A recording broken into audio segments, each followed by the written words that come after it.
Hello everyone, this is Naren Sirswa and welcome to Udan. Before starting daily quiz of 9th May, if you haven't subscribed our channel, then subscribe our channel. So question number first is consider the following statements regarding Thwaites Glacier. Statement first is it is a glacier in Arctic region. Statement second is recently warm water has been detected at their grounding zone. Which of the statements given above is are correct? Option A 1 only, option B 2 only, option C both 1 and 2, option D neither 1 nor 2, and right answer is option B 2 only. Explanation of this question. Thwaites Glacier. It is a glacier in Antarctic which contains enough water to raise world sea level by more than half a meter. Thwaites is important for Antarctica as it slows ice behind it from freely flowing into ocean. Recently, researchers have detected warm water at Thwaites grounding zone. Next is question number 2. Consider the following statements regarding thermohaline circulation. Statement first is it is a deep ocean current driven by differences in the water's density. Second statement is thermohaline circulation begins in the Earth's polar regions. Which of the statements given above is are correct? Option A 1 only, option B 2 only, option C both 1 and 2, option D neither 1 nor 2, and right answer is option C both 1 and 2. If I talk about thermohaline circulation, these are deep ocean currents driven by differences in water's density, which is controlled by temperature, thermo, and salinity. Haline. Thermohaline circulation begins in the Earth's polar regions. When ocean water in these areas gets very cold, sea ice forms. The surroundings seawater gets saltier, increases in density, and sinks. The sinking water spreads around all the oceans.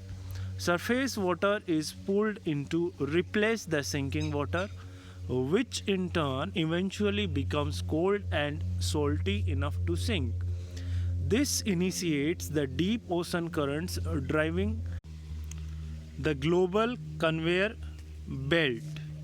Next is question number 3. Consider the following statements regarding geological time scale. Statement first is the geological time scale is the calendar for events in Earth's history. Statement second is each period corresponds to significant events such as the breakup of continents and shifts in climate only. Which of the statements given above is are correct? Option A 1 only, option B 2 only, option C both 1 and 2, option D neither 1 nor 2, and right answer is option A 1 only. Explanation of this question. What do you mean by geological time scale? The geological time scale is the calendar for events in Earth history. It subdivides all time into named units of abstract time called in descending order of duration, eons, eras, periods, epochs, and ages. The name of eras were chosen to reflect major changes of the development of life on the earth: Paleozoic old life, Mesozoic intermediate life, and Cenozoic recent life. Each period corresponds to significant events such as the breakup of continents, shifts in climate, and the emergence of particular types of animals and plant life. Next is question number 4. Consider the following statements regarding Jatropha. Statement first is Jatropha seed cake makes an excellent organic fertilizer with a high carbon content. Statement second is it is a drought resistant perennial plant Statement third is Jatropha oil can be used directly in diesel engines. Which of the statements given above is are correct? Option A 1 and 2 only, option B 2 and 3 only, option C 1 and 3 only, option D all of the above. And the right answer is option B 2 and 3 only.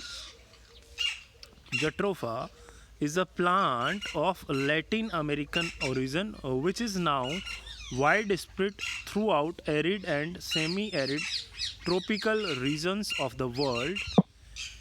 It is drought resistant perennial plant living up to 75 years. Jatropha seeds contain about 35% non edible oil. Jatropha oil can be used directly in diesel engines, added to diesel fuel as an extender of transesterifies to a biodiesel fuel. Jatropha seed cake makes an excellent organic fertilizer with a high nitrogen content. It can also be used as a livestock feed. It is also used as an insecticide and fungicide. Next is question number 5. Consider the following statements regarding International Energy Agency. Statement first is it is an autonomous intergovernmental organization established in the framework of OECD. Statement second is it is headquartered in Geneva. Statement third is the IEA family represents about 75% of global energy consumption. Which of the statements given above is are correct? Option A 1 and 2 only, option B 2 and 3 only, option C 1 and 3 only, option D all of the above, and right answer is option C 1 and 3 only. Let's talk about International Energy Agency. It is an autonomous intergovernmental organization established in the framework of OECD, Organization of Economic Cooperation and Development, in 1974 to help countries collectively respond to oil supply disruptions. It is headquartered in Paris, not in Geneva. The framework was anchored in the IEA treaty called the Agreement on an International Energy Program. A candidate country to the IEA must be a member country of the OECD. The IEA family now represents about 75% of global energy consumption. Members IEA is made up of 30 member countries and 8 association countries. India became an associate member in 2017. Publications Global Energy and CO2 Status Report. Next is question number 6. Consider the following statements regarding National Food Security Scheme mission. First statement is it is increasing production of rice, wheat, pulses, coarse cereals, and commercial crops through area expansion as well as productivity enhancement in a sustainable manner. Statement second is it is a central sector scheme which was launched in 2007. Which of the statements given above is are correct? Option A 1 only, option B 2 only, option C both 1 and 2, option D neither 1 nor 2, and right answer is option A 1 only. Let's talk about National Food Security Mission. Increasing production of rice, wheat, pulses, coarse cereals, and commercial crops through area expansion and productivity enhancement in a sustainable manner. Restore soil fertility and productivity at the individual farm level, enhancing farm level economy. It is a centrally sponsored scheme which was launched in 2007. From the years 2018-19 and 2019-20, NMOOP and Seed Village program are now a part of an FSM, and thus NFSM will have 8 components with First is NFSM rice, second is NFSM wheat, third is NFSM pulses, fourth is NFSM core cereals, maize, barley, fifth is NFSM submission on nutri-cereals, sixth is NFSM commercial crops, seventh is NFSM oil seeds and oil palm, eighth is NFSM seed village program. So clear this. These are 8 components. Next is question number 7. Consider the following statements regarding Nature Risk Rising Report 2020. Statement first is it explains how nature related risks matter to business, why they must be urgently mainstreamed into risk management strategies. Second statement is as per the report, India have the highest absolute economic value in nature dependent industries. Which of the statements given above is are correct? Option A 1 only, option B 2 only, option C both 1 and 2, option D neither 1 nor 2, and right answer is option A 1 only. Let's talk about Nature Risk Rising Report 2020. It explains how nature related risks matter to business, why they must be urgently mainstreamed into risk management strategies. It also explains why it is vital to prioritize the protection of nature's assets and services within the broader global economic growth agenda.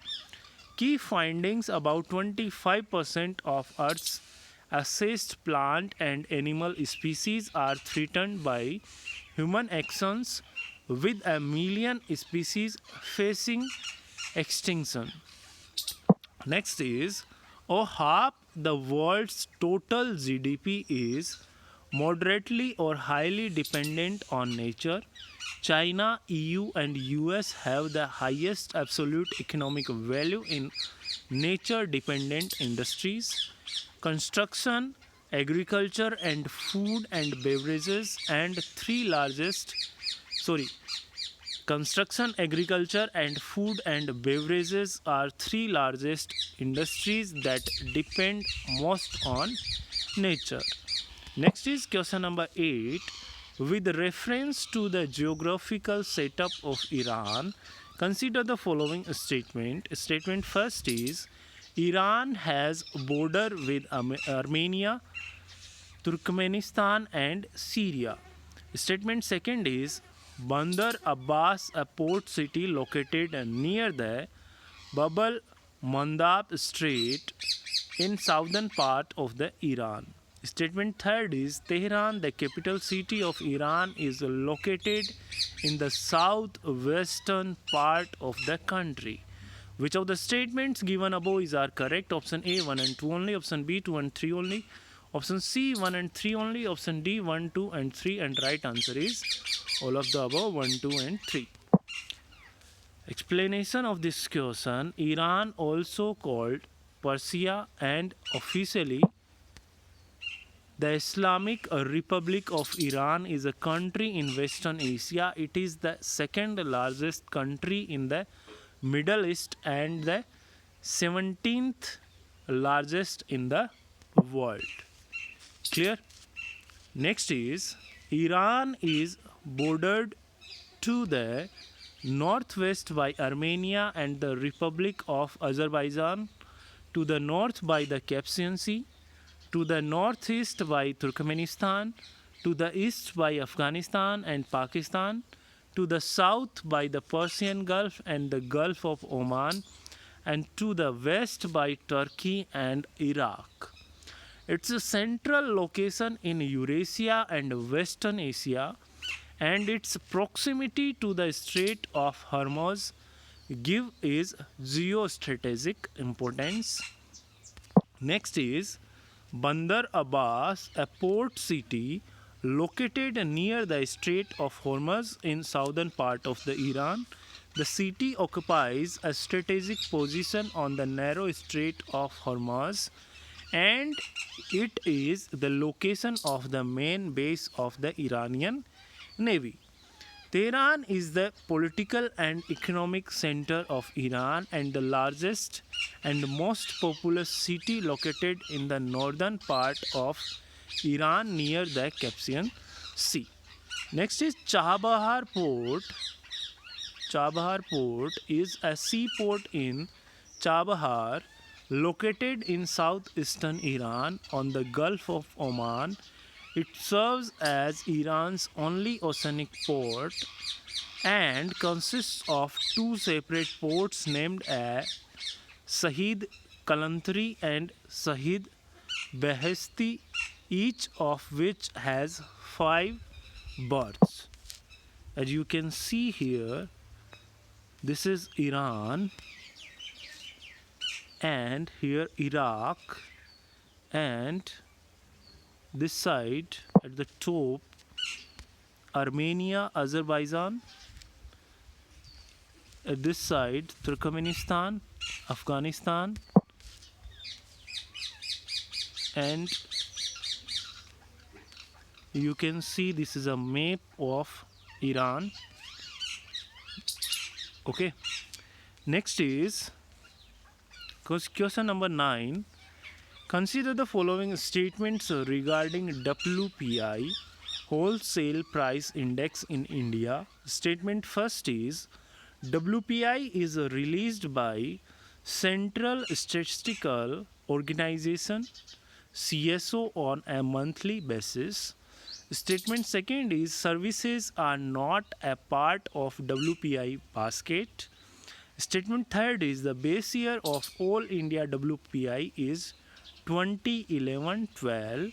Which of the statements given above is are correct? Option A 1 and 2 only, option B 2 and 3 only, option C 1 and 3 only, option D 1, 2 and 3. And right answer is B 2 and 3 only. Let's explain this. WPI is released by Office of Economic Advisor, Department for Promotion of Industry and Internal Trade, Ministry of Commerce and Industry. It is released on a monthly basis and measures the average change in the prices of commodities for bulk sale at the level of early stage of transactions. The prices used for compilation of WPI are collected at X factory level for manufactured products, at X mine level for mineral products, and mandi level of agricultural products. Next, the CPI basket consists of services like housing, education, medical care, recreation, etc., which are not part of WPI basket. In contrast, a significant proportion of WPI item basket represents manufacturing inputs and intermediate goods like minerals, basic metals, machinery, etc. The WPI series in India has undergone several revisions so far. The base year of all India WPI has been revised from 2004-5 to 2011-12 in May 2017 to align it with the base year of other macroeconomic indicators like the GDP and IIP. Question number 10. Consider the following statements regarding Kalamkari art. Statement first is Sri Kalahasti and Machilipatnam style are the only two styles of the Kalamkari art. Statement second is only natural dyes are used in this art. Which of the statements given above are correct? Option A 1 only, option B 2 only, option C both 1 and 2, option D neither 1 nor 2, and right answer is option C both 1 and 2. Explanation of this question. Let's understand about this Kalamkari art. It is a type of hand painted or block printed cotton textile produced in Indian states of Andhra Pradesh and Telangana. Only natural dyes are used in kalamkari and it involves 23 steps. There are two distinctive styles of kalamkari art in India, Sri Kalahasti style and the Machilipatnam style. The Sri Kalahasti style of kalamkari, wherein the kalam or pen is used for freehand drawing of the subject and filling in the colors in entirely handwork. This style flowered around temples and their patronage and so had an almost religious identity. Scrolls, temple hangings, chariot banners, and the like depicted deities and scenes taken from the Hindu epics Ramayana, Mahabharata, Puran, and the mythological classics. This style owes its present status to Kamala Devi Chattopadhyay, who popularized the art as the first chairperson of the All India Handicrafts Board. Next is question number 11. Which of the following languages were not originally provided in the 8th schedule? Option A Gujarati, option B Kashmiri, option C Urdu, option D Nepali, and right answer is option D Nepali. At present, the 8th schedule of the Constitution specifies 22 languages, but originally it provided for only 14 languages.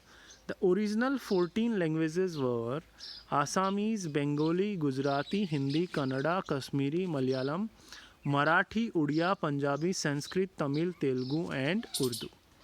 Sindhi was added by the 21st Amendment Act of 1967.